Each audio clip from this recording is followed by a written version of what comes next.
بسم الله الرحمن الرحيم كل نفس ذائقة الموت وإنما توفون أجورهم يوم القيامة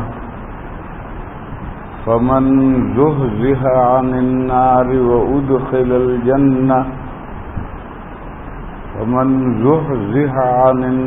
وأدخل الجنة فقد فاز وما الحياة الدنيا إلا متاع الغرور.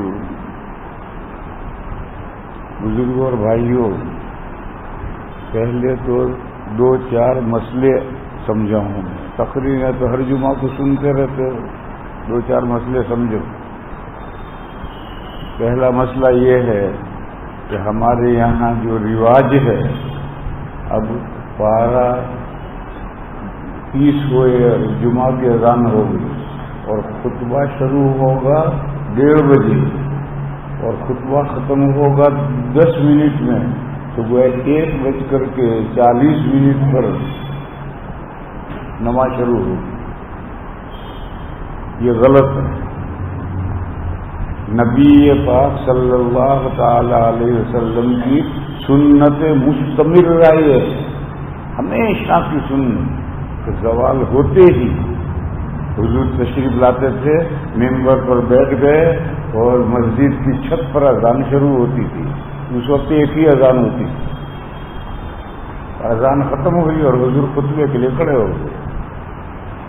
گرمی ہو سردی ہو، یہاں تو گرمی ہے ہی نہیں، عرب میں تو گرمی کافی ہوتی ہے. گرمی ہو یا سردی ہو، حضور کی سنت مستمر رہا. زوال ہوتے ہی جمعے کی، اور زوال ہوتے ہی پہلی اذان ہوتی تھی. پھر زمانہ آگے بڑھا، حضور کا زمانہ چلا گیا، حضرت ابوبکر کا زمانہ چلا گیا، حضرت عمر کا زمانہ چلا گیا، حضرت عثمان کا زمانہ آیا. یہاں تک ایک ہی اذان ہوتی تھی. جب امام خطبہ دینے کے لیے ممبر پر آ کر بیٹھ جائے تو مسجد کے دروازے کی چھت پر اذان ہوتی تھی، اور 2 مقصد لے کر ہوتی تھی. ایک غائبین کو اطلاع دینی کہ بھائی آ جاؤ نماز کو، حی علی الصلاۃ. اور ایک مسجد میں جو نفلیں پڑھنے میں لگے ہوئے ہیں ان کو اطلاع کہ اب نفلیں بند کرو، امام خطیب صاحب خطبہ دینے آ گئے. یہ 2 مقصد لے کر کے ایک اذان ہوتی تھی. اگر عثمان رضی اللہ تعالی عنہ کا زمانہ آیا تو مدینہ کافی بڑھ گیا، اس لیے کہ صحابہ کے علاوہ تابعین پھر مدینہ کے فضائل سن کر کے لوگ وہاں آ کر بستے تھے.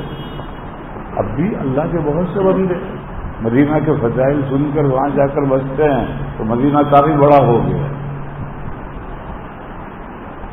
اور حضرت فاروق اعظم رضی اللہ تعالی عنہ کے زمانے کا ایک واقعہ ہے.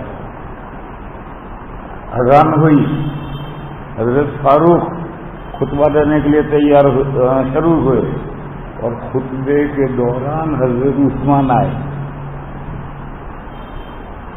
تو حضرت نے خطبے کے دوران بھی ڈانٹا، ایت ساعۃ ھذہ، ارے نماز کے آنے کا یہ کیا وقت ہے؟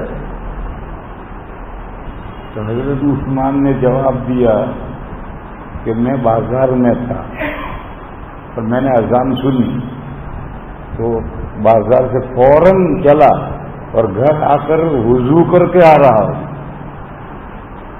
تو حضرت عمر نے فرمایا ایک میں شدھ 2 شدھ، صرف وضو کر کے آئے ہو، تمہیں معلوم نہیں ہے کہ نبی پاک صلی اللہ تعالی علیہ وسلم حکم دیتے تھے کہ جمعہ کے دن غسل کر کے آؤ.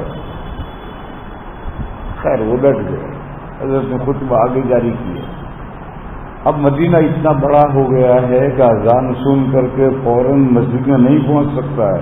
مارکیٹ میں ہے، وہاں سے گھر آئے گا، کم سے کم وضو تو کرے گا ہی اور وضو کر کے آئے گا. پھر حضرت عثمان کا زمانہ آیا تو مدینہ اور بڑا ہو گیا.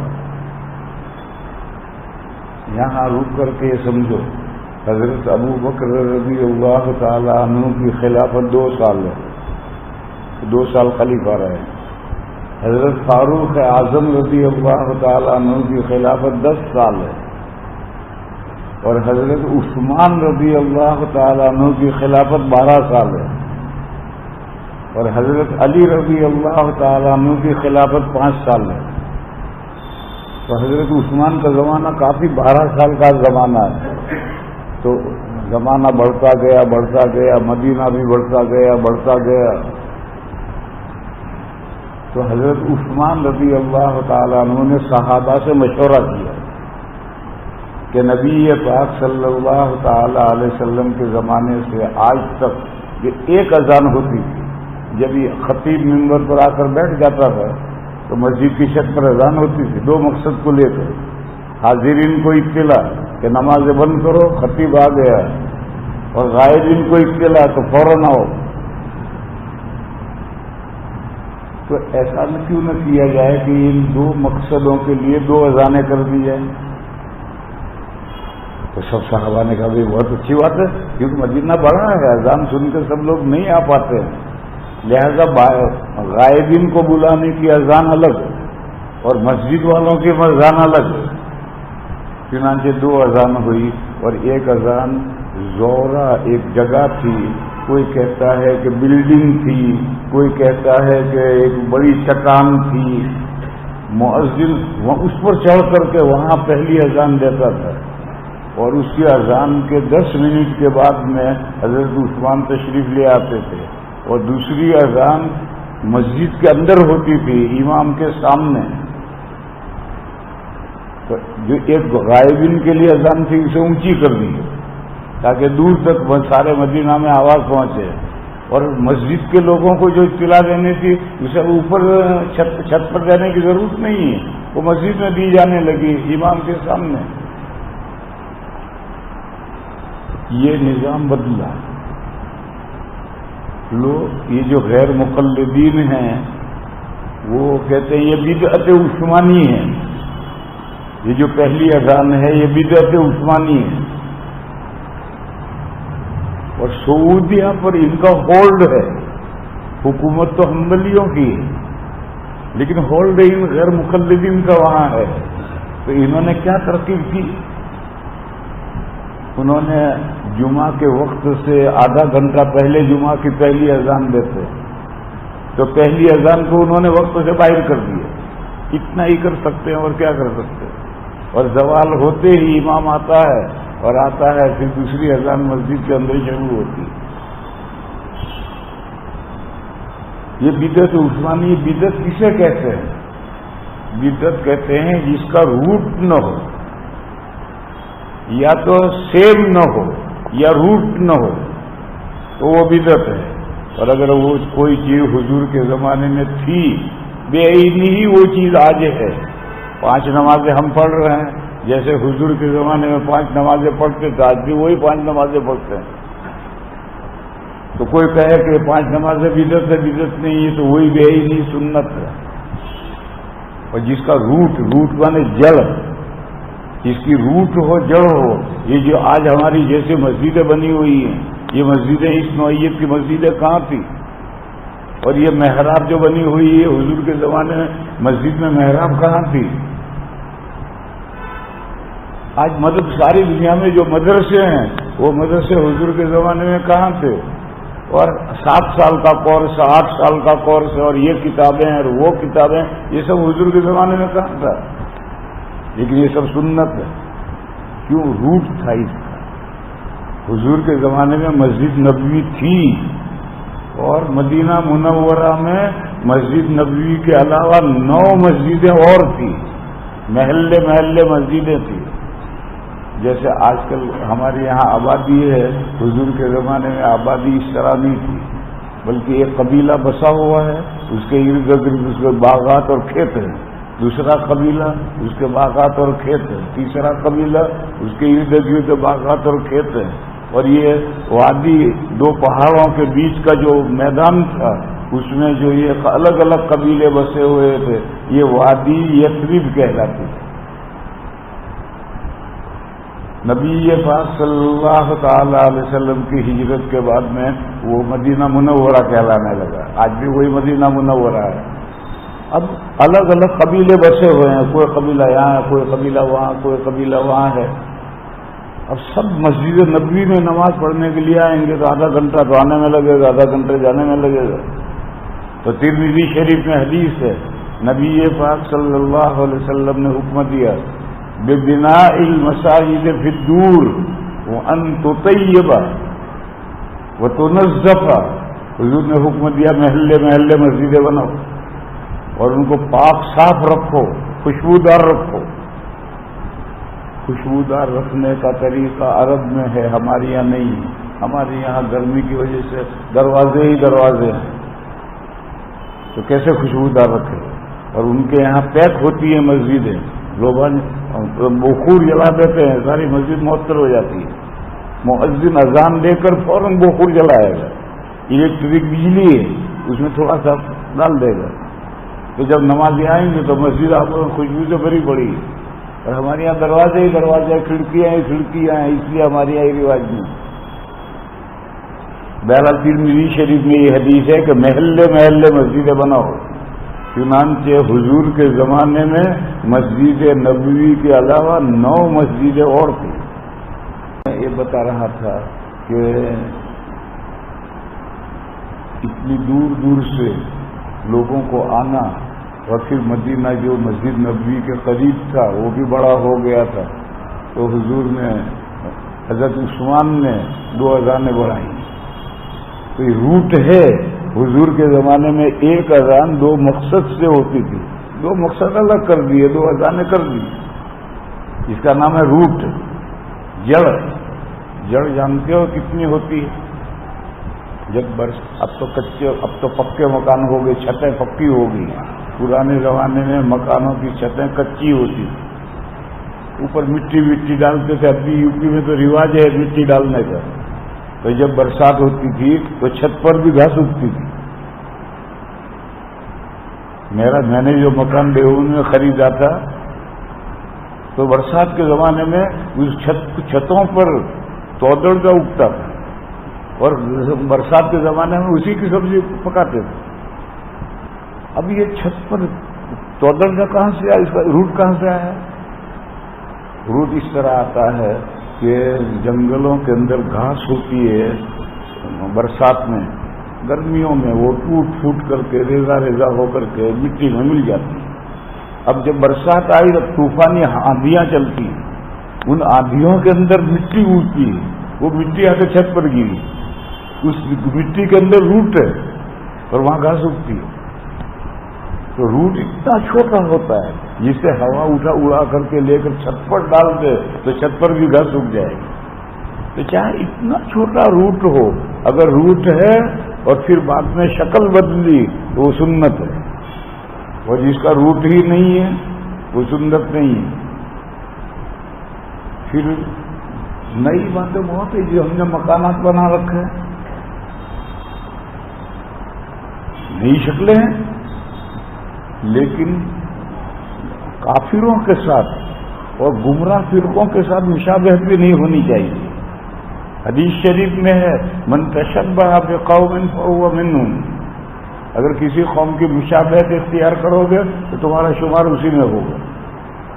ایک آدمی کان پر جنوئی لگا کر کے آ رہا ہے، یا ہندو دھوتی پہنتے اس طرح سے دھوتی پہنتا ہے تو ہر ایک کہنے بھائی تو ہندو ہے، اسی میں شمار ہوگا. سر کا کشکا لگا کر آ رہا ہے تو ہر ایک آدمی سمجھے بھائی ہندو ہے. من تشبہ بقوم فہو منہم. لہذا گمراہ فرقوں کے ساتھ مشابہت نہیں ہونی چاہیے، کافروں کے ساتھ مشابہت نہیں ہونی چاہیے. اسی لیے جس وقت سورج نکل رہا ہے، جس وقت سورج ڈوب رہا ہے، اس وقت تو حضور نے نماز پڑھنے سے منع کیا، کیونکہ جو سورج کے پجاری ہیں وہ سورج کے سامنے ہاتھ باندھ کے جوڑ کر کھڑے ہوتے ہیں جب سورج نکل رہا ہو.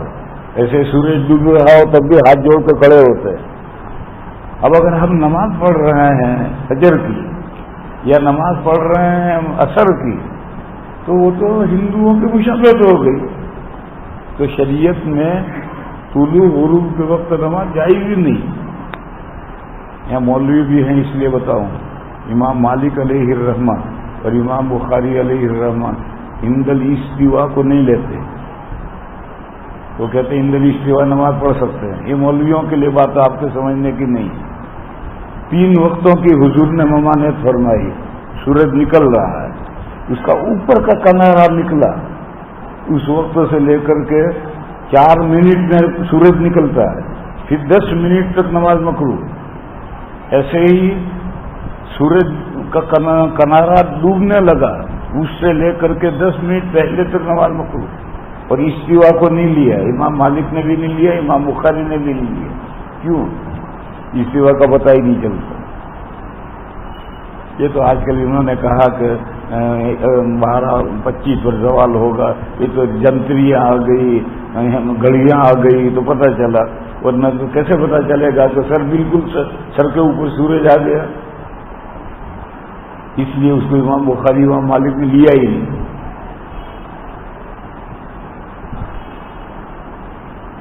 تو میں کہہ رہا تھا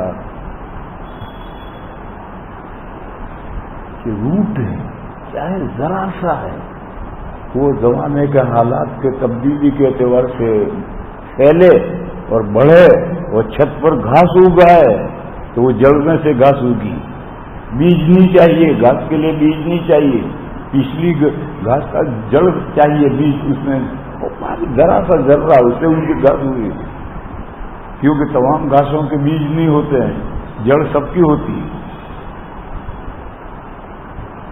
تو اب حضرت عثمان نے جو 2 اذانیں بڑھائی یہ بدعت نہیں ہے, اس لیے کہ حضور کے زمانے سے ایک اذان 2 مقصد لے کر ہوتی ہے. اور حالات کا تبدیلی آئی تو محراب بھی بن گئی تاکہ ایک سب کی جگہ کم ہو جائے. اگر محراب اندر نہ ہوتی تو ایک سب گھیرتی, محراب امام صاحب ایک سب گھیرتے, تو اس لیے محراب بنا دی تاکہ ایک سب پہلی سب جو ہے رہ جائے. تو زمانے کے حالات کے بدلنے سے جو تبدیلیاں ہوتی ہیں, اگر اس کا روٹ ہے تو وہ سنت ہے, وہ بدعت نہیں ہے. تو میں عرض کر رہا تھا کہ حضور پاک صلی اللہ تعالی علیہ وسلم کی سنت مستمرہ کی. زوال ہوتے ہی حضور تشریف لاتے تھے, پہلی اذان ہوتی تھی, اس کے ختم پر خطبہ شروع ہو جاتا تھا. پھر آیت کریمہ نازل ہوئی سورہ جمعہ میں, یا ایھا الذین آمنوا اذا نودی للصلاۃ من یوم الجمعۃ فاسعوا الی ذکر اللہ وذروا البیع. کہا جب جمعہ کے دن نماز کے لیے, اللہ کے ذکر کے لیے, نماز کے لیے نہیں, میں نے غلط کہا.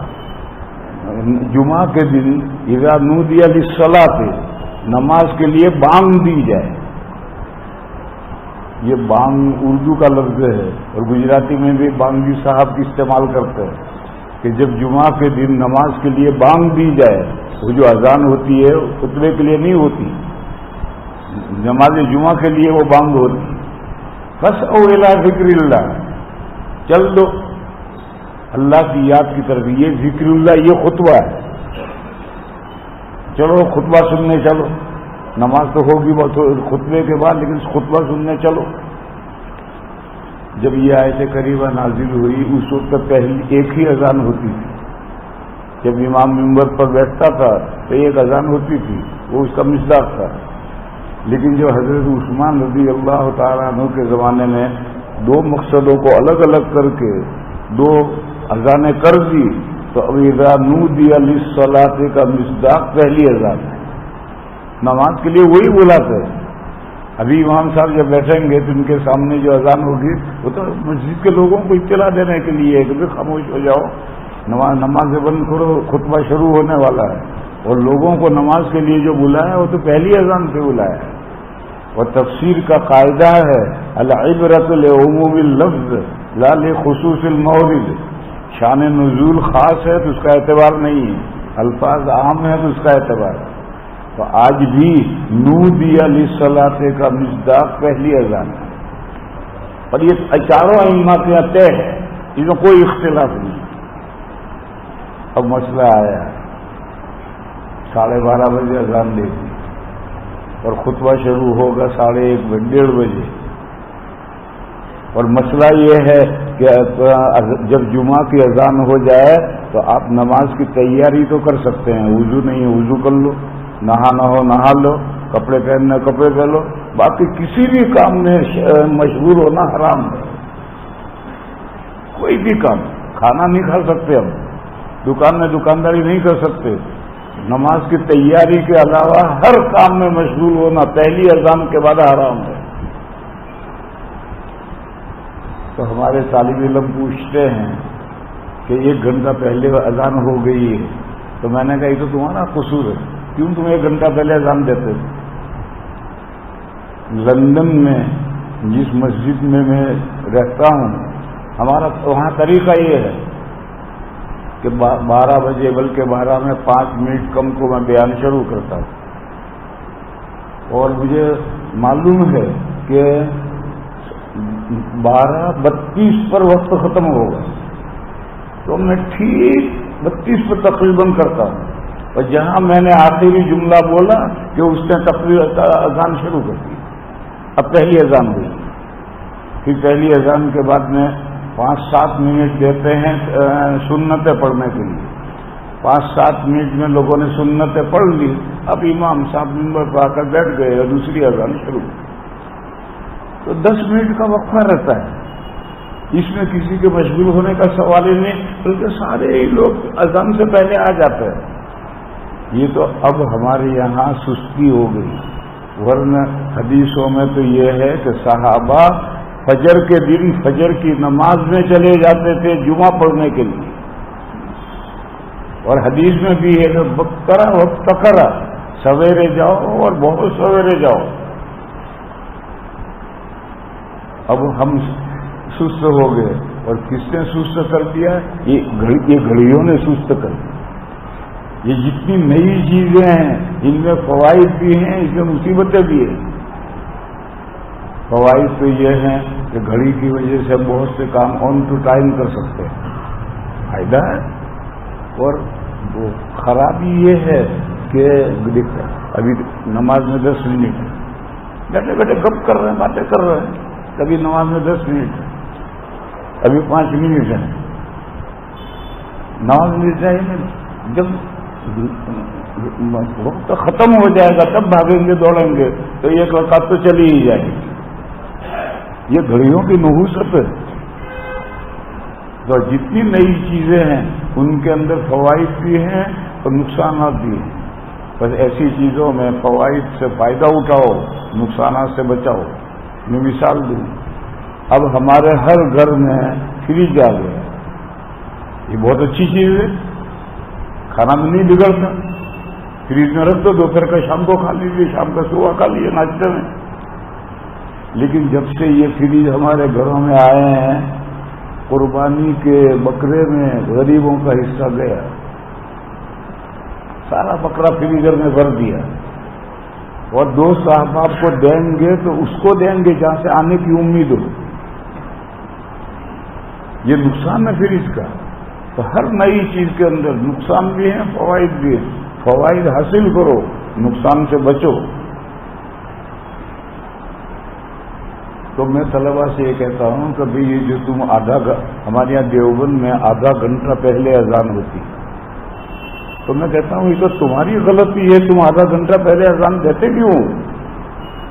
ہم تو لندن میں جب تقریر ختم ہوتی، وقت ختم ہوا اور تقریر ختم ہوئی اور فوراً اس نے پہلی اذان دی اور پھر سنتیں پڑھ کر کے امام ممبر پر آ گئے.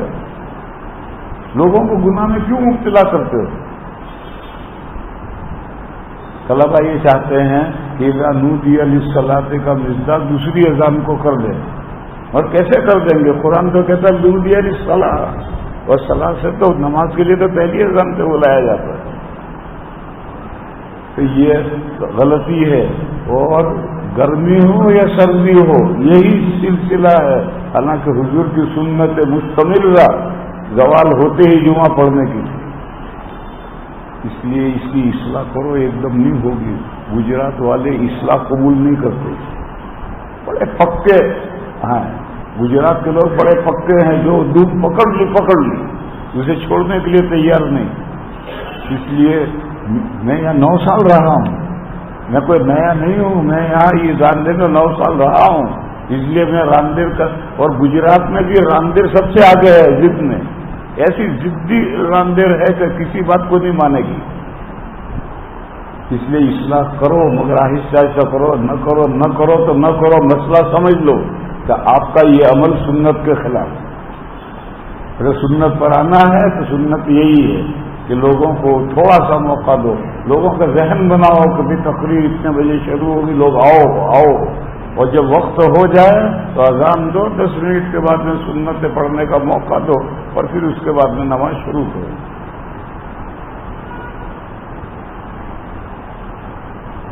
میں نے ایک آیت کریمہ پڑھی تھی،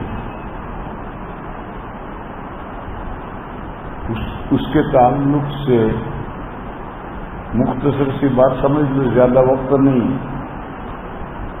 ہماری یہ دنیا کی زندگی ٹیمپریری زندگی ہے، اور ہماری زندگی کے بیچ کا مرحلہ ہے. ہم اس دنیا میں پیدا نہیں ہوتے. پیدا لفظ جب ہم بولتے ہیں فارسی لفظ ہے. پیدا کے معنی دروازے کے اوجل میں تھا، اوٹ میں تھا، وہ سامنے آیا تو پیدا ہوا، ظاہر ہوا. لفظ پیدا فارسی لفظ ہے، اس کے معنی ظاہر ہونا. تو ہم اس دنیا کے اندر پیدا یعنی نتھنگ سے تھنگ نہیں بنتے. ہم پیدا کا مطلب یہ سمجھتے ہیں کہ پہلے ہم معدوم تھے، نتھنگ تھے، اور اب تھنگ بن گئے.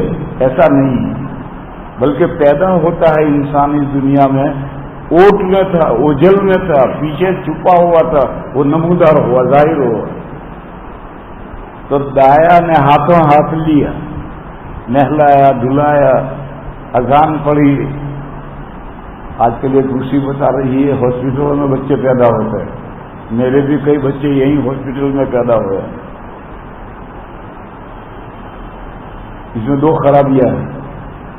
ایک تو آپریشن ہونے لگے ہیں ہاسپٹلوں میں، شوگر کی وجہ سے ٹانگ کاٹ دی، اچھے ہو کر گھر چلے آئے، اس نے وہ ٹانگ اٹھا کر کوڑے میں پھینک دی، کتوں نے کھا لی.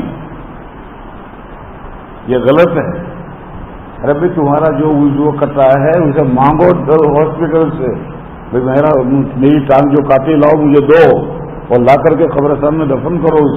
اسے نماز جنازہ نہیں پڑھنی، مگر اسے قبرستان میں احترام سے دفن کرو. میرے دانت شوگر کی وجہ سے ٹوٹنے لگے تو میں نے کئی دانت نکلوائے. تو جب دانت نکالتا تھا تو میں اس سے وہ دانت مانگتا تھا، میرا دانت لا. وہ اٹھا کرتے 10 سے 20 میں پھینک دیتا ہے. میں نہیں پھینکنے دیتا تھا، میرا دانت لا، اور لا کر کے گھر میں یاد میں لا کے دفن کرتا تھا. تو جسم کا کوئی بھی عضو ہو، وہ جسم کا عضو ہے، اس کا احترام ہے.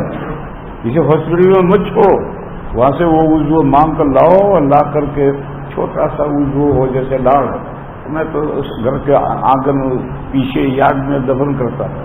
اور اگر ٹانگ پوری کٹی ہے تو قبرستان میں لا کے دفن کرو.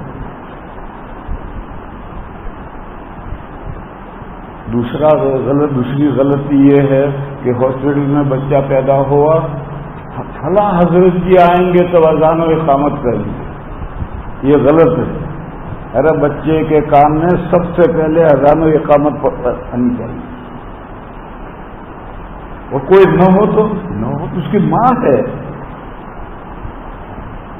جس ماں نے اسے جنا ہے، مسلمان عورت ہے، اذان و اقامت تو وہ بھی جانتی ہے، وہی ماں ہی اذان و اقامت کا ہے. انتظار نہیں کرنا. دنیا بھر کی آوازیں، گانے کی، بجانے کی، بولنے کی، باتیں کرنے کی، بچے کے کان میں آوازیں پہلے پڑ گئی. یہ غلط ہے. بچہ پیدا ہونے کے بعد ہاسپٹل لے جاتے ہیں، دودھ آ کر کے لا کر دیتے ہیں. اسی وقت ماں اگر کوئی مرد اویلیبل نہیں ہے تو ماں ہی اقامہ کرے، اذان دے کہ ماں تو نفاس میں ہے. تو نفاس سے کیا فرق پڑتا ہے؟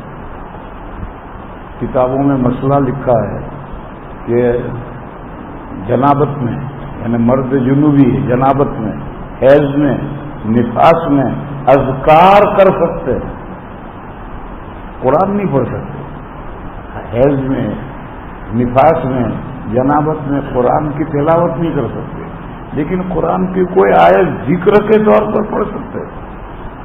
اور یہ تو اذان و اقامت ہے، ذکر ہی ذکر ہے، تو پھر وہ ماں کیوں نہیں دے سکتی؟ مگر لوگ جانتے ہی نہیں مسئلے کو. کوئی آئے گا، مرد آئے گا گھر سے، کہیں سے وہ حضرت جی کو، بزرگوں کو بلائیں گے، وہ اذان و اقامت کریں گے، وہاں تک تو پتہ نہیں کتنی آوازیں پڑ چکی. یہ غلطی ہے. یہ مسئلہ عورتوں کو بتلاؤ، اگر کوئی اویلیبل نہیں ہے. جب بچہ نہلا کر کے لا کر ہاسپٹل والوں نے دیا تو پہلا کام اس کو اذان و اقامت ہے. تو کوئی آدمی نہیں ہے، مرد ہونا بھی ضروری نہیں، کوئی آدمی نہیں ہے تو وہی ماں جس نے جنا ہے وہی اذان و اقامت ہے. اذان ہو گئی، یہ اقامہ ہو گیا. یہ اقامہ کے معنی کھڑا کرنا، اذان کے معنی تو ہے اطلاع دینا. نماز حی علی الصلاۃ، نماز کے لیے آؤ. اور اقامہ کے معنی کھڑا کرنا. ایک غلطی ہمارے یہاں بھی ہے، بریلویوں کے یہاں بھی ہے. ہمارے یہاں سب سے پہلے امام صاحب مصلی پر پہنچیں گے، لوگ کھڑے ہوں گے، پھر مؤذن صاحب دیکھیں گے، یعنی صفحے مؤذن صاحب سیدھی کر رہے ہیں، اور جب صفحے سیدھی ہوں گی تو اب وہ تکبیر شروع کرتے ہیں. ارے تکبیر تو اقامہ ہے، اور جب کھڑا کرنا نہیں پایا گیا تو یہ سب کیوں کھڑے ہوئے؟ اور امام صاحب کو کس نے کھڑا کیا جو مصلی پر آ گئے؟ اور بریلویوں کے یہاں یہ ہے کہ جب تک وہ تکبیر کہنے والا حی علی الصلاۃ نہیں کہے کوئی کھڑا نہیں ہوتا، نہ امام نہ مقتدی. اور پہلے تو اتنی سختی تھی کہ اگر کوئی کھڑا ہو جاتا ٹانگیں توڑ دیتے تھے.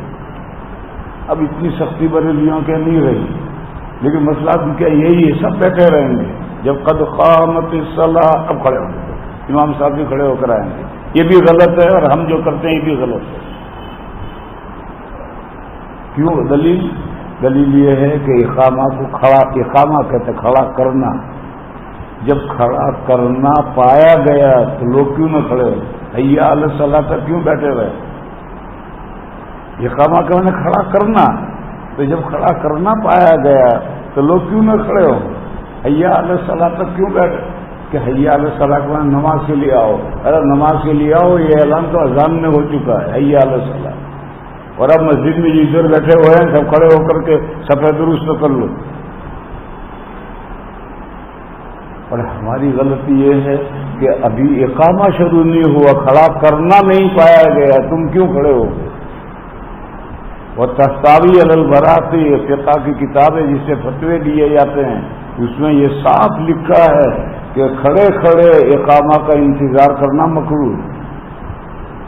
مگر ہم دیوبندیوں میں، صرف گجراتیوں میں نہیں، دیوبندیوں میں کہیں بھی ہوں، بس ٹرن ہوا کھڑے ہو گئے. مؤذن نے الماری کھولی، لاؤڈ اسپیکر نکالنے کے لیے ہم لوگ کھڑے ہو گئے. یہ ہماری غلطی. سب سے پہلے اقامہ شروع ہو گیا. اب اس پر قابو پانا بہت مشکل ہے، کیونکہ لوگوں کو ایسی عادت پڑ گئی ہے. تو میں نے اپنی مسجد میں یہ ہدایت دی، جو اقامہ کہنے والا ہے اس کو میں نے ہدایت دی کہ 1 بجے اقامہ شروع ہوگا. تو جب 1 بجنے میں 10 سیکنڈ باقی رہیں تو تو کھڑے ہو کر اقامہ شروع کر. وہ تو لوگ تو گھڑی دیکھتے رہتے ہیں، جب آخری پوائنٹ آئے گا تب لوگ کھڑے ہوں گے ایک دم. میں کہتا ہوں اسے 10 سیکنڈ پہلے تو اقامہ شروع کر دیں. تو قابو پا لیا ہم نے. مؤذن کو ہدایت کرو کہ نماز وقت اتنے وقت پر اقامہ شروع ہونا، اسے 10 سیکنڈ پہلے اقامہ شروع کر دے.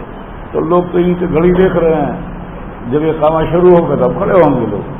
قابو پانے کا یہ طریقہ ہے، اس کے علاوہ قابو نہیں پایا جا سکتا. ہمارے یہاں الماری ہوتی ہے، اس میں لاؤڈ اسپیکر ہوتا ہے.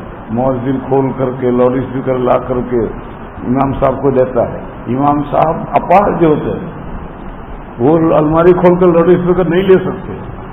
مؤذن کی یہ خدمت ہے کہ وہ لا کر کے دے گا. امام صاحب اپاہج، ایسے اپاہج کہ جمعہ کے دن جب دوسری اذان ختم ہو جائے گی، امام صاحب منہ پر بیٹھے ہوں گے.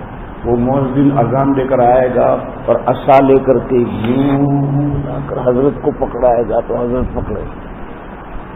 حضرت یوں کر کے ایسا نہیں لے سکتے. امام صاحب اپاہج ہے، ان کے ہاتھوں میں بھی طاقت نہیں، پیروں میں بھی طاقت نہیں.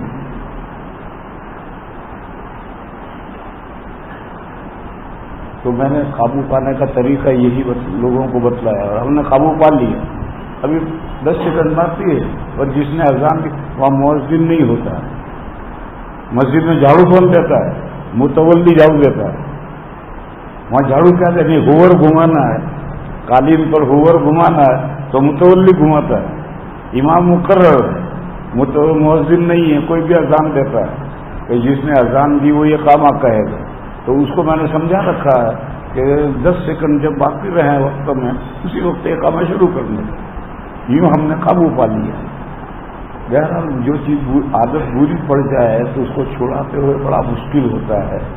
چائے کا داغ پڑ گیا ہے، پان کا داغ پڑ گیا ہے، کوئی اور داغ پڑ گیا ہے، اس کو چھڑانا ہے تو بلوچ لاؤ یا لیمو نچوڑو اس کے اوپر رگڑو، تب جا کر وہ داغ نکلے گا. آسانی سے نہیں نکلے گا. تو جو چیزیں عادت میں داخل ہو جاتی ہیں بہت مشکل سے نکلتی ہیں. بہرحال یہ 2 غلطیاں ہمارے یہاں چل رہی ہیں. ہم آپریشن کرواتے ہیں اور اپنا عضو وہیں چھوڑ دیتے ہیں اور وہ ڈسٹ بن میں پھینک دیتے ہیں اور وہ ڈسٹ بن کہیں جاتا ہے، پھر ہمارا وہ عضو کتے کھاتے ہیں. لہذا چھوٹا بڑا کوئی بھی آپریشن کرواؤ وہ اپنا عضو مانگ لو. دانت نکلوائے وہ دانت بھی مانگ لو، وہ بھی میرا دانت. اور لا کر گھر کے یاد میں دفن کرو. چھوٹی سی انگلی کٹی، کبھی کبھی شوگر میں انگلی کٹتی ہے، اب انگلی لے کر قبرستان میں نہیں جانا، اس کو گھر کے یاد میں دفن کر دو احترام کے ساتھ. اور دوسرا یہ غلطی ہے کہ بچہ جب پیدا ہوتا ہے دنیا میں ظاہر ہوتا ہے تو سب سے پہلے اذان و اقامہ کہنی، اس میں تاخیر جو ہوتی ہے یہ غلطی. یہ اذان و اقامہ تو ہو گئی، نماز کب کھڑی ہوگی؟ اذان بھی ہو گئی، حی علی الصلاۃ، دائیں کان میں اذان ہو گئی اور بائیں کان میں اقامہ ہو گیا. قد قامت الصلاۃ، نماز کھڑی ہو گئی. کب کھڑی ہوگی؟ یہ سوال حضرت شاہ عبد العزیز صاحب رحمۃ اللہ علیہ سے کسی نے کیا. حضرت شاہ ولی اللہ صاحب علیہ الرحمہ ہمارے ہندوستان کے بہت بڑے محدث گزرے ہیں اور دارالعلوم دیوبند کا جو سلسلہ ہے وہ شاہ ولی اللہ صاحب سے جڑا ہوا ہے. ان کے صاحبزادے ہیں شاہ عبد العزیز صاحب رحمۃ اللہ. وہ بھی بڑے غضب کے ذہین تھے. ان کی ذہانت کا ایک واقعہ، جو شاہ ولی اللہ صاحب کا انتقال ہوا تو حضرت شاہ ولی اللہ صاحب کے ایک شاگرد تھے قاضی مظہری والے، قاضی ثناء اللہ پانی پت. وہ تعزیت کے لیے وہاں سے چلے اور وہاں سے یہاں آتے آتے ہفتہ 10 دن لگیں گے. بیل گاڑی میں چلتے تھے، دہلی میں کرائے کی، تو 10 دن تک دہلی پہنچیں گے. وہ دہلی والا ہندو تھا اور قاضی صاحب پانی پت کے بہت بڑے عالم تھے، مفسر تھے بہت بڑے. تو اس نے قاضی صاحب سے پوچھا، قاضی صاحب اللہ میاں ہندو ہے یا مسلمان ہے؟ اب قاضی صاحب کی سمجھ میں نہیں آیا اس پاگل کو کیا جواب دے. تو حضرت نے فرمایا کہ بھئی ہم دہلی جا رہے ہیں، وہاں ہمارے حضرت کے لڑکے ہیں، تو یہ سوال ان سے کرنا. اس وقت شاہ عبد العزیز صاحب کی عمر تھی 18 سال. جب شاہ ولی اللہ صاحب کا انتقال ہوا تو شاہ عبد العزیز صاحب کی عمر 18 سال کی تھی. اور سب سے بڑے لڑکے 4 لڑکے تھے. حضرت شاہ ولی اللہ صاحب کے 4 لڑکے تھے، بڑے یہی تھے. خیر وہ وہاں اتنا دور سے آئے تو مہمان جو اس زمانے میں پہلے زمانے میں مہمان آتے تھے تو ہفتہ سے پہلے تو جانے کا نام نہیں لیتے. آج کل لائف فاسٹ ہو گئی. مہمان آیا، چائے دی، ابھی پیالی خالی نہیں ہوئی کہ میں جا رہا ہوں. زندگی فاسٹ ہو گئی. پہلے زندگی سلو تھی, بہت سلو زندگی چلتی تھی. ہمیں یاد ہے گاؤں میں مہمان آتے تھے تو 3 دن سے پہلے تو کوئی جاتا ہی نہیں تھا, اور اس سے یہ پہلے ہفتے سے پہلے کوئی واپس نہیں جائے. تو اس عرصے میں اس ہندو نے, دہلی والے نے, دہلی بیل گاڑی کو کہتے ہیں, اس نے حضرت نوجوان لڑکے سے 18 سال کا ہے, اس سے پوچھا اجی یہ بتاؤ اللہ میاں ہندو ہیں یا مسلمان ہیں؟ تو حضرت نے جواب دیا کہ بھئی مسلمان ہیں یا نہیں اس کو تو رہنے دے دیں, ہندو نہیں ہے. اور ہندو نہیں ہے اس کی دلیل یہ ہے کہ گائے کو شیر مار کھاتا ہے, گائے کو جنوب والے ڈراویز مار کر کھاتے ہیں. ہندوستان میں بہت سی جگہ پر گائے ذبح ہوتی ہے. اگر اللہ میاں ہندو ہوتے تو یہ گو ہتیا نہ ہونے دیتے. یہ گائیکواڑ تھا, ہمارا یہ راندیر بھی گائیکواڑ میں تھا. پورے گائیکواڑ میں گائے ذبح نہیں ہو سکتی تھی, وہ نام ہی تھا اس کا گائیکواڑ. میرے یہاں ایک بیل بہت بوڑھا ہو گیا تھا, مرتا بھی نہیں تھا اور کھڑا بھی نہیں ہوتا تھا, تو میرے ابا نے اس کو ذبح کر کے دفن کر دیا. ہم گائیکواڑ میں تھے, ہمارا گاؤں پہلا گائیکواڑ کا گاؤں تھا. شکایت ہو گئی اور ابا کے خلاف مقدمہ چلا اور 100 روپے جرمانہ ہوا. اس زمانے میں 100 روپے بہت تھے. تو وہ ہندو حکومت کی گائیکواڑ, گائے ذبح نہیں ہو سکتی. بیل بھی گائے میں آتا ہے. تو حضرت نے فرمایا کہ دیکھو اللہ میاں ہندو ہوتے تو یہ گو ہتیا نہ ہونے دیتے. اور اتنے لوگ گائے کھاتے ہیں, ذبح کرتے ہیں اور کھاتے ہیں, اس کا مطلب ہے کہ اللہ میاں ہندو نہیں. اس کی سمجھ میں آ گیا اور وہ مسلمان ہو گیا, کیونکہ ہندو نہیں ہے تو مسلمان ہے. حضرت نے یہ نہیں کہا کہ اللہ میاں مسلمان ہے, یہ نہیں کہا, یہ کہا ہندو نہیں. اور ہندو نہ ہونے کی دلیل یہ ہے, بڑے ذہین تھے. ان کے ذہانت کا ایک واقعہ اور سنا. ایک پاگل تھا, وہ جامع مسجد پر آ کر کھڑا ہوتا تھا اور جب نمازیں نکلتے تھے تو وہ اپنے وضو کو کھڑا کر کے کہتا تھا اللہ کا علیم, اللہ کا علیم, اللہ کا علیم.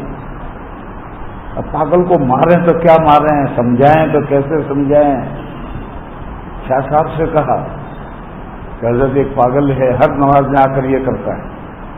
تو حضرت نے کہا جب وہ یہ کرے تو اس کے کام میں کہہ دینا اللہ کے الف کے نیچے نقطہ نہیں اور تیرے الف کے نیچے 2 نقطے ہیں. وہ اس دن سے وہ بھاگ گیا, پھر نہیں آیا. بہرحال بڑے ذہین تھے. تو ان سے کسی نے پوچھا کہ یہ جو ہم بچہ پیدا ہوتا ہے, ہم اذان دیتے ہیں, یہ خوابہ کہتے ہیں, نماز کب ہوگی؟ تو حضرت نے فرمایا جنازے کی نماز, اس اذان و اقامت پر جنازے کی نماز پڑھی جاتی ہے.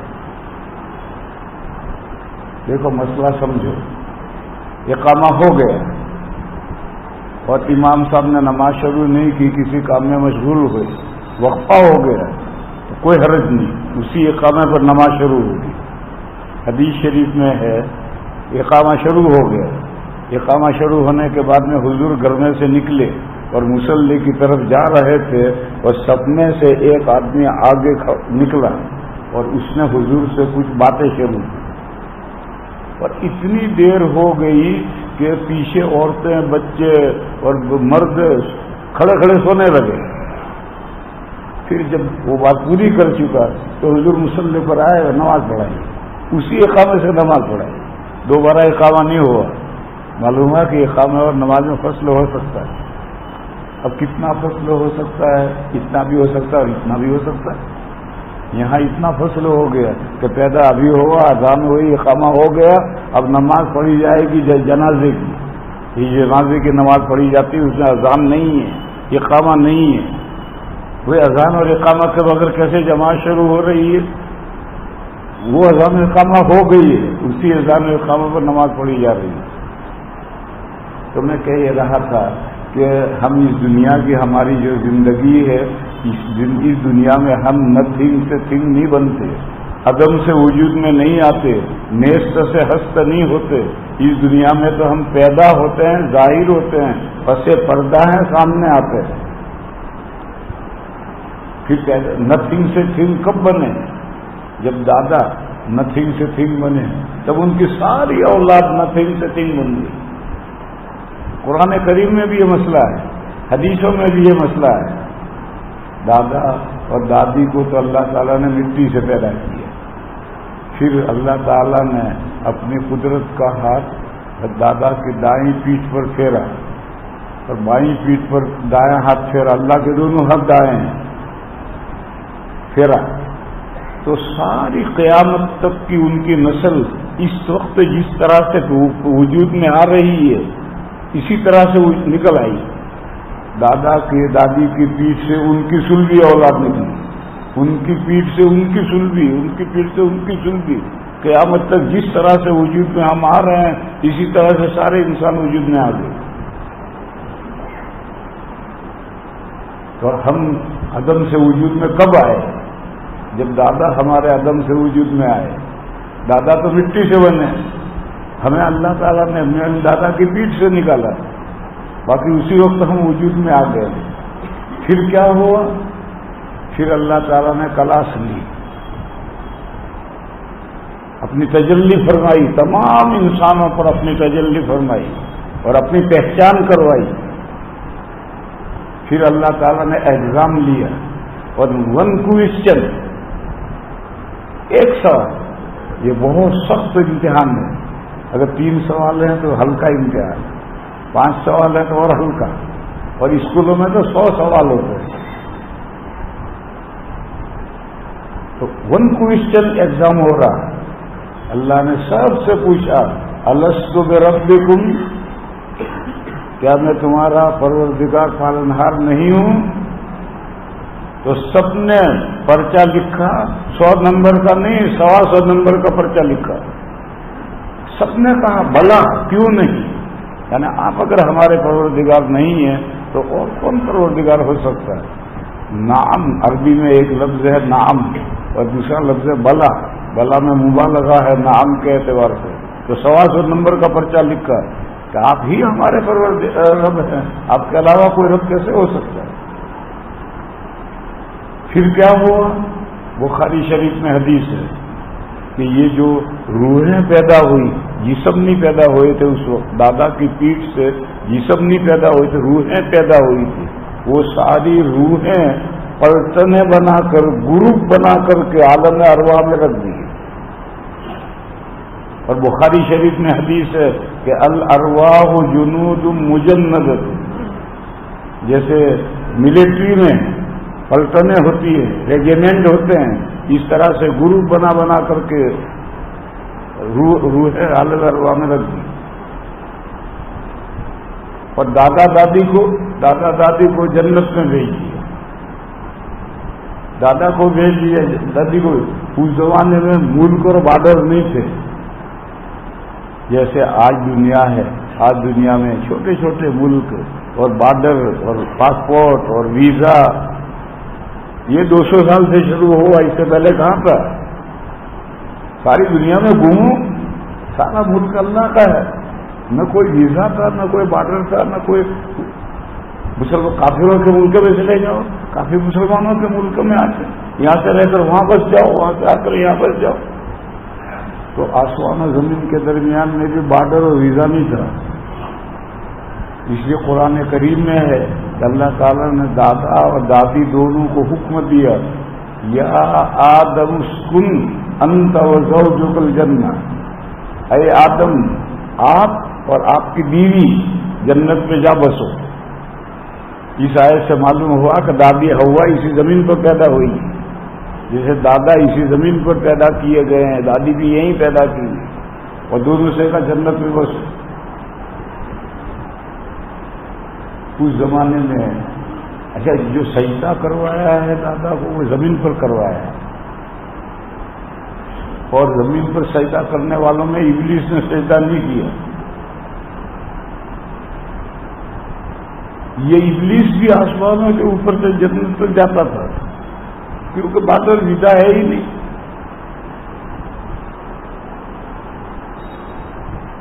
پھر ابلیس نے دادا کو ورگلایا اور وہ درخت کھلایا جس کے کھانے سے اللہ نے منع کیا تھا. تب اللہ کا حکم ہے اہبطوا منہا جمیعا، اترو تینوں یہاں سے، دادا بھی، دادی بھی اور شیطان بھی. اور فرمایا بعضکم لبعض عدو، تمہاری شیطان کے ساتھ ہمیشہ دشمنی چلے گی.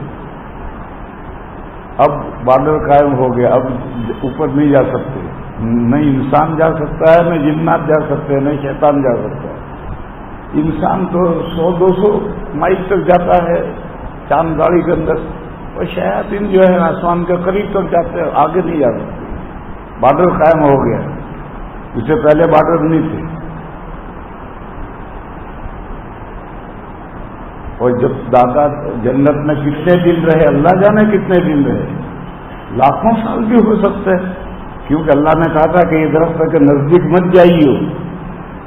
اللہ کے اس حکموں کو آدمی جلدی سے نہیں بھولتا ہے، بہت دیر میں بھولتا ہے. تو بھولے نسیہ آدم ہو اور نسیہ ذریت ہو، تو معلوم نے کتنا زمانہ رہے، مگر جنت میں دادا دادی کی اولاد نہیں ہوئی. کیونکہ جیسے دادا دادی کو زمین سے پیدا کرنا مقدر تھا، ان کی اولاد کو بھی زمین سے پیدا ہونا ہے. پھر جب وہ واقعہ پیش آیا اور دادا دادی اور ابلیس سب زمین پر اتارے گئے، اور زمین میں جو چیزیں زمین میں سے اگتی ہیں نکلتی ہیں وہ دادا دادی نے کھائی پی، تو جسم میں بلد بنا. جنت میں بلد نہیں ہوگا جسم میں، جنتیوں کے جسم میں بلد نہیں ہوگا. یہ جو بلد ہے یہ ساری خرابیاں پیدا کرتا ہے. ہمارے ناک میں رینٹ پیدا ہوتی ہے، یہ بلڈ سے ہوتی. کہتے ہیں کہ بیماریوں کے 2 گڑھ ہیں، پیٹ اور بلڈ. آدھی بیماریاں پیٹ سے پیدا ہوتی ہیں اور آدھی بیماریاں خون سے پیدا ہوتی ہیں. اور جنت میں کوئی بیماری نہیں ہے، لہذا جو کھایا کھاتے ہی ہضم ہو گیا، ایک ڈکار آئی اور ہضم ہو گیا. تو پیٹ کے جو آدھا بیماریوں کا گھر تھا وہ ختم، اور بلڈ وہاں ہے ہی نہیں، تو آدھی بیماریاں وہاں ختم ہو گئی. تو زمین پر جب آئے تو زمین کی پیداوار کھائی تو بدن میں بلڈ پیدا ہوا. یہ جو بلڈ پیدا ہوا پھر یہ جسم میں جا کر کے نطفہ بنا، مادہ بنا. پھر 2 مادے جب رحم مادر میں پہنچے تو 40 دن کے بعد علقہ بنا، پھر 40 دن کے بعد مضغہ بنا، پھر 40 دن کے بعد ہڈیاں پیدا ہوئی، پھر 40 دن کے بعد گوشت ڈیوائڈ ہوا، اور پھر انسان تیار ہو گیا. جب حدیث شریف میں بخاری کی حدیث ہے کہ جب جسم تیار ہوا تو اللہ تعالیٰ ایک فرشتے کو حکم دیتے ہیں، اور وہ عالم ارواح میں سے وہ روح جس کے لیے یہ باڈی تیار ہوئی ہے وہ روح لا کر کے اس باڈی میں ڈال دیتا ہے. عورت رات میں سوتی ہے، اس کے پیٹ میں کوئی حرکت نہیں، اور صبح اٹھتی ہے تو پیٹ میں بچہ گھوم رہا ہے. کب یہ وجود پیدا ہوا؟ اب یہ باڈی وجود میں آئی، روح تو اس کو پہلے وجود میں آئی ہے. اب وہ روح لا کر باڈی میں ڈالی، گھر میں سے آدمی چابی لے کر چلا اور کار کھولی اور ونڈو کھول کر بیٹھ گیا. تو اس طریقے سے وہ روح آ کر کے فرشتہ ڈال دیتا ہے. ابھی دنیا میں آنے کے قابل انسان نہیں ہے، تو 4 مہینے ماں کے پیٹ میں اللہ تعالیٰ بچے کو رکھتے ہیں. آج کل جلدی بچہ پیدا ہوتا ہے تو ہاسپٹل میں ایک آرکیوبیٹر ہوتا ہے، ایک ڈبہ ہوتا ہے، اسے بچے کو بند کر کے رکھ دیتے ہیں. اس کے اندر ماں کے پیٹ جیسا ماحول ہے، ایٹماسفیئر ہے، تو ماں کے پیٹ میں رکھا جاتا ہے اور اس دنیا کی غذائیں پہنچائی جاتی ہیں تاکہ دنیا کی غذاؤں کے قابل بنے. اور غذا کیسے پہنچتی ہے؟ یہ جو حیض کا خون ہے یہ جو حمل ٹھہرتا ہے کہ بند ہو جاتے ہیں، مگر بند نہیں ہوتا، ہر مہینے حیض آتا ہے اور رگوں میں وہ خون جمع رہتا ہے۔ جب بچے میں جان پڑ جاتی ہے تب یہ خون بچہ دانی میں ٹپکتا ہے، اور بچے کے اوپر ایک مشیمہ ہوتا ہے، ایک گولا ہوتا ہے، وہ گولا اس کو چوستا ہے اور پھر اس کو ریفائن کر کے ناپ کے راستے سے پہنچاتا ہے، اور ناپ کے راستے سے پہنچ کر کے 4 مہینے بچہ اسی سے پلتا بڑھتا ہے۔ اور پخانا کہاں کرتا ہے؟ پخانا 4 مہینے پیٹ میں رہتا ہے۔ چنانچہ بچہ جب پیدا ہوتا ہے تو اسے گٹی پلاتے ہیں، اور گٹی نہ ہو تو شہد چٹاتے ہیں۔ اب بچہ کالا کالا پخانا کرتا ہے، یہ وہ 4 مہینے کا پخانا جو جمع ہے وہ نکلتا ہے۔ اور اسی لیے بچہ پیدا ہونے کے بعد 3 دن تک ماں کی چھاتی میں دودھ نہیں اترتا ہے، کیونکہ پیٹ خالی نہیں ہے۔ اگر دودھ اترے گا تو دودھ پیے گا تو پیٹ خراب ہو جائے گا۔ جب پیٹ بالکل کلیئر ہو گیا اب ماں کی چھاتی میں دودھ بھی اترتا ہے، اب بچہ پینا شروع کرتا ہے۔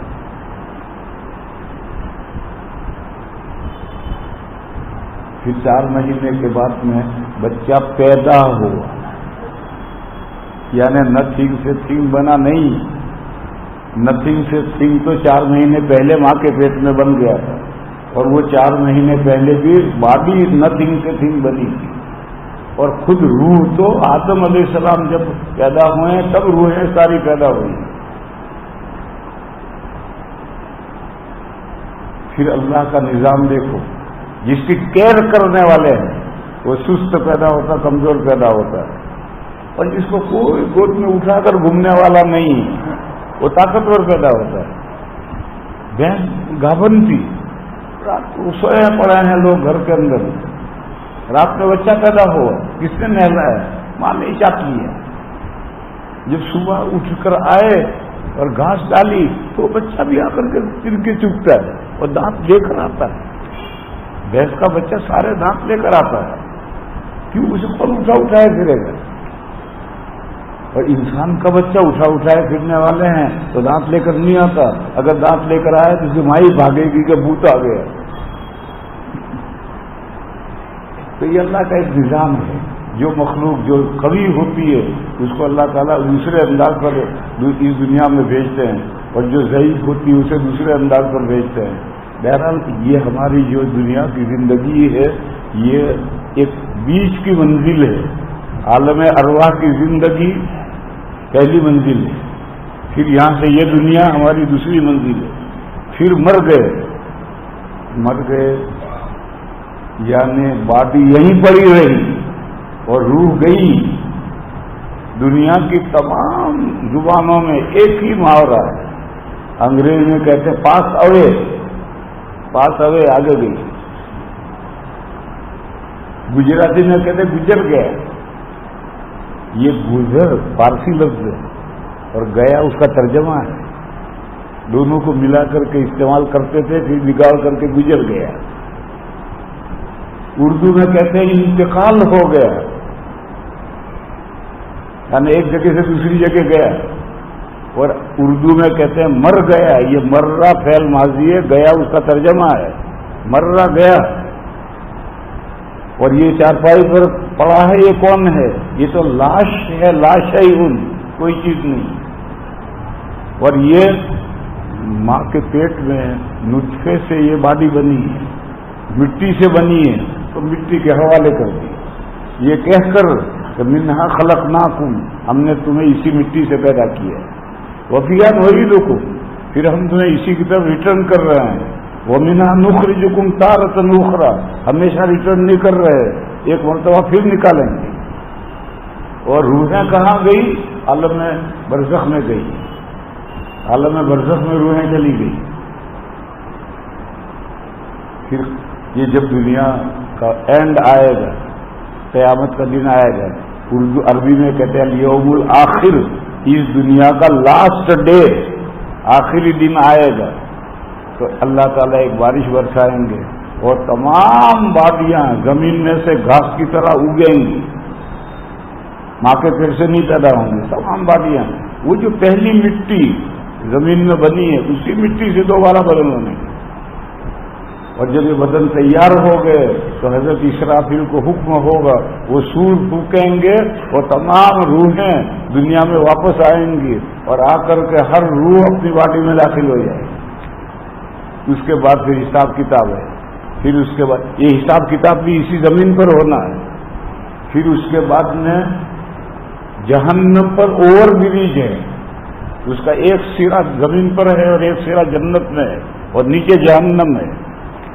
جن جن کا حساب ہوگا پل سراتوں سے گزرو، اگر جہنمی ہے تو نیچے سے آنکڑے نکلیں گے، پکڑ کے نیچے لے جائیں گے، اور جنتی ہے تو اپنے عمل کے اعتبار سے جنت میں پہنچ جائے۔ اب جنتی ہمیشہ جنت میں رہیں گے، جہنمی ہمیشہ جہنم میں رہیں گے۔ تو ہم نتھنگ تھے، تھنگ بنے جب دادا پیدا ہوئے تب، پھر اس کے بعد ہمیں مرنا نہیں، وہاں سے منتقل ہو کر یہاں آئے، یہاں سے منتقل ہو کر جنت اور جہنم میں جانے والے گئے اور پھر وہاں تا ابد رہنا ہے۔ تو اللہ تعالیٰ نے فرمایا کہ کل نفس ذائقۃ الموت، ہر نفس کو موت کا مزہ چکھنا ہے۔ ایک مسئلہ تم نے سنا ہوگا کبھی، شوہر بدتمیز ہے، نمک اگر ہلکا یا تیز ہو جائے تو بیوی کو مارتا ہے، تو مسئلہ لکھا ہے کہ عورت سالن کا نمک چکھ سکتی ہے۔ یہ مسئلہ کتابوں میں جانتے ہو، مگر چکھنا کیا ہے؟ زبان نکالے اور سالن میں لگا کر تھوک دے، نگلنا نہیں۔ جو سالن زبان پر رکھا اسے نکلے گی روزہ ڈوب جائے، زبان نکال کر کے زبان پر رکھے تو پتہ چل گیا نمک تیز ہے ہلکا ہے، ابھی تھوک دے۔ یہ چکھنا ہے، چکھنا میں سمجھا رہا ہوں، چکھنا کس کو کہتے ہیں؟ تو ہم یہاں دنیا میں جو مرتے ہیں مرتے نہیں ہیں، چکھتے، موت کا مزہ چکھتے ہیں، اور موت کا مزہ بھی ہماری باڈی چکھتی ہے، یہ روح تو گئی پڑ رہا۔ تو فرمایا کہ کل نفس ذائقۃ الموت، ہر نفس کو موت کا مزہ چکھنا ہے۔ معلوم ختم نہیں ہونا، نہ باڈی کو ختم ہونا، باڈی بھی مٹی ہو جائے گی اور مٹی کے اندر وہ مٹی رہے گی، اور روح تو بے حالی ہی رہے گی عالم ارواح میں، عالم برزخ میں۔ فَإِنَّمَا تُوَفَّوْنَ أُجُورَكُمْ يَوْمَ الْقِيَامَةِ، اللہ نے فرمایا کہ جو تم دنیا میں عمل کرتے ہو، ایمان اور اعمال صالحہ، اس کا پورا بدلہ تمہیں قیامت کے دن ہی ملے گا، اس دنیا میں نہیں۔ دیکھو میرے بھائیوں، ہم نوکری کرتے ہیں، پہلے سال میں ایک مرتبہ تنخواہ ملتی تھی، پھر مہنگائی ہوئی تو سال میں 2 مرتبہ تنخواہیں ملنے لگی، پھر اور مہنگائی ہوئی تو ہر مہینے تنخواہ ملنے لگی، اور یورپ اور امریکہ جہاں بہت زیادہ مہنگائی ہے ہر ہفتے تنخواہ ملتی ہے۔ تو بیلنس پرانی بات لو، سال میں ایک مرتبہ گورنمنٹ کی طرف سے تنخواہیں ملتی تھی، پولیس والوں کو بھی، سب کو سال میں ایک مرتبہ تنخواہ۔ اب سال بھر دو بھاگو، گاڑی میں اپنا گیس ڈالو، پیٹرول ڈالو اور جاؤ اور آؤ، اور شام کو خالی رہا۔ کوئی اگر کہتے ہو کیا پاگل ہے، اپنا پیٹرول خراب کر کے جاتا رہتا ہے، لاتا کچھ نہیں۔ میں کہا 31 تاریخ کو لاؤں گا، 1 تاریخ کو لاؤں گا، تھیلا بھر کر روپے لاؤں گا۔ تو 30 دن کے فصل کو ہم فصل نہیں سمجھتے، اس امید پر کہ اگلے مہینے کی 1 تاریخ کو تنخواہ ملے گی ہم بھاگ دوڑ کرتے ہیں۔ اور میں نے کہا کہ پہلے سال میں 1 مرتبہ تنخواہ ملتی تھی، اس کے لیے بھاگ دوڑ کرتے تھے۔ تو اللہ کی یہ دنیا ہے، یہاں بھی تنخواہ ملے گی، دنیا جو ختم ہوگی۔ وَإِنَّمَا تُوَفَّوْنَ أُجُورَكُمْ يَوْمَ الْقِيَامَةِ، تمہیں تمہارے اعمال کا پورا پورا بدلہ، اچھے اعمال ہیں برے اعمال ہیں، اس کا پورا پورا بدلہ تمہیں قیامت کے دن ملے گا۔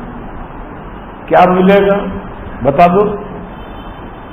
فرمایا فَمَنْ زُحْزِحَ عَنِ النَّارِ وَأُدْخِلَ الْجَنَّةَ فَقَدْ فَازَ، اگر قیامت کے دن تمہیں جہنم سے دور کر دیا گیا اور جنت حاصل کرنے میں تم کامیاب ہو گئے تو تمہاری 5 انگلیاں گھی میں۔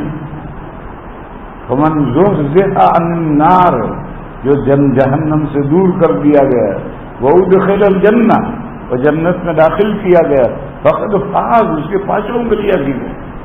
یہ آدھا مضمون ہے. دوسرا آدھا سمجھو، جو جنت سے دور کیا گیا، جس کو جہنم میں ٹھونسا گیا ہے تو لٹیا ڈوبی. یہ دوسرا آدھا مضمون ہے. یہ آدھا بیان کیا، دوسرا آدھا خود سمجھ لو. پھر فرمایا کہ وَمَا الْحَيَاةُ الدُّنْيَا إِلَّا مَتَاعُ الْغُرُورِ، انسان آخرت سے غفلت برتتا ہے یہ دنیا کی 4 دن کی زندگی کی وجہ سے. سونا ہے، فجر کی نماز گئی، کاروبار کرنا ہے، نوکری کرنی ہے، کئی نمازیں گئی. تو قرآن نے کہا کہ یہ جو دنیا کی زندگی ہے یہ تو دھوکہ دینے والی ٹٹی ہے. ٹٹی گجراتی میں کہتے پاخانے کو، اردو میں پاخانے کو ٹٹی نہیں کہتے. کھیت میں لوکی بوئی، پرول بویا، تو اس کے لیے پورے کھیت میں ایک لکڑیاں کھڑی کر کے ایک چھپر باندھتے تھے جس پر وہ چلتے. یہ جو ہے یہ ٹٹی ہے. تو پرول کے تو پودے ہلکے ہوتے ہیں، لیکن اگر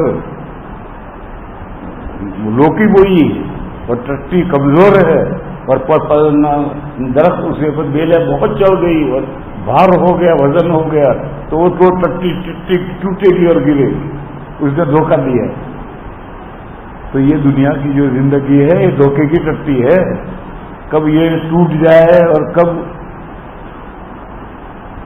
نذیر اکبر آبادی ایک بڑا شاعر ہے، 1 منٹ لوں گا، زیادہ نہیں لوں گا.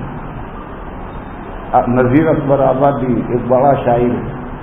اس نے کہا ٹک ہرس و ہوا کو چھوڑ دیا، مت دیش بدیش پھرے مارا. ٹک مانے ذرا، ٹک ہرس و ہوا کو چھوڑ دیا، مت دیش بدیش میرے پارا پھرے مارا. قذاق اجل کا لوٹے ہے، دن رات بجا کر نقارا. پہلے موبائل مارکیٹ ہوتے تھے، تاجر جانوروں پر ہر چیز بیچنے کی خرید کر کے پورا ریور لے جاتا تھا، تو لادی کہتے تھے. اور کسی شہر میں جا کر کے باہر میدان میں دکان لگاتا تھا، تو ڈھول بجاتا تھا، تو لوگ آ کر خریداری کرتے تھے.